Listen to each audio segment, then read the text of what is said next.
सभी से हमेशा कहती रहती हूँ कि हंसते रहिए, मुस्कुराते रहिए, हर हाल में खुश रहिए, लेकिन मेरी हंसी खुशी अच्छी नहीं लगती है किसी किसी को। तो आप सभी को मैं बता दूं कि मैं भी इंसान हूँ। जैसे आपको तकलीफ होती है, जैसे दर्द होता है, वैसे मुझे भी दर्द होता है, मुझे भी तकलीफ होती है। आपको जान के खुशी होगी कि मैं भी रोती हूँ, मैं भी दुखी होती हूँ, क्योंकि मैं कोई अवतार नहीं ली हूँ। वैसे बता दूं कि जो अवतार लिए थे श्री विष्णु के अवतार श्री राम जी, वो भी कभी इस धरती पे खुश नहीं रह पाए। उसका कारण कौन थे? हम, हमारे जैसे इंसान, ये समाज। तो फिर हम ऐसी उम्मीद कैसे रह सकते हैं कि हम भी हमेशा खुश ही रहेंगे?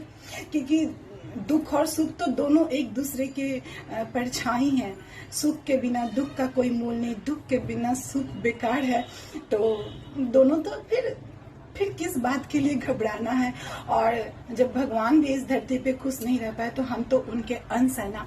वैसे दोस्तों, हम इस दुनिया को जिस नजरिए से, जिस नजर से देखते हैं, वैसे ही ये दुनिया दिखती है। हमें लगता है कि अरे हमसे ज्यादा वो खुश होगा, उससे ज्यादा वो खुश होगा। ऐसा कुछ भी नहीं है। अब जिसके भी पास जाके बैठो, अमीर हो, गरीब हो, फुटपाथ पे हो, महल में, उसके पास जाकर एक बार बस बैठ के बातें करना जानना, फिर आपको लगेगा अरे यार, हम इससे ज्यादा खुश तो हम ही हैं, हम ही ठीक हैं। तो ऐसा सब कुछ छलावा है, मतलब ऐसा कुछ भी सच्चाई नहीं है। बस सुख और दुख सब हमारे यहाँ पे होती है, हमारी सोच में होती है। और बहुत अच्छी एक जगह मैंने एक बात पढ़ी थी कि आईने में मुख दिखता है, संसार में सुख दिखता है, लेकिन होता नहीं है। कितनी सही बात है ना दोस्तों। तो फिर किस बात का दुख करना है, किस बात की टेंशन करनी है? और अगर कुछ इंसान ऐसे होते कि खुद तो खुश रहते नहीं है और दूसरों को भी दूसरे की खुशी को भी देख के जलते हैं। तो मैं ये बता दूं दोस्तों, जो भी वो इंसान दूसरे की खुशी को देख के जला करते हैं, उसमें जो भी बची खुशी, अपनी खुशियां होती है ना, उस जलन में वो जला बैठते हैं, खो देते हैं। तो एक बार बस दूसरे की मुस्कुराहट को अपनी मुस्कुराहट बनाकर तो देखो, दूसरों की दुखी में एक बार दुखी होकर तो देखो।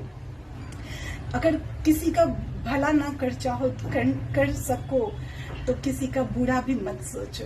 बहुत जबान फिसलती है, बहुत दिक्कत होती है, फिर भी मैं हिम्मत करके यहाँ पे आती हूँ और बोलती हूँ। बहुत टेंशन होती है, बहुत ज्यादा लड़खड़ाती है, थोड़ी तोतली है जुबान, मैं भी समझ गई हूँ। और यहाँ तो कुछ ज्यादा ही ऐसे